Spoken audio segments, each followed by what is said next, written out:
and I'm sure we will become victorious.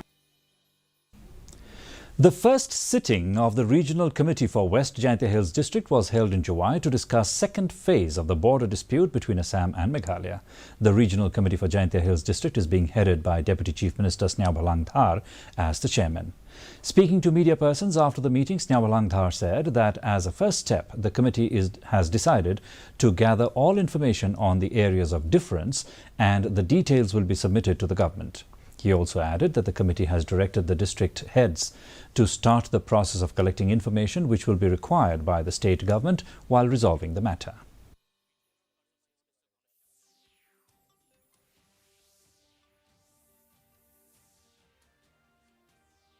Kemudian kami kat tu pun report tangan dia request we have talk with developmental works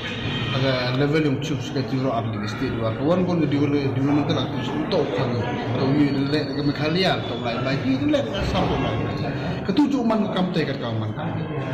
ini kam kucing sedang dia berkarya komiti bagi dan proses kami ulang sang cium di muncul semua report state government itu ada institusi distribution lah bahwa sedang ulat atau ulat kat kami kawan warga state government dan kawan. The state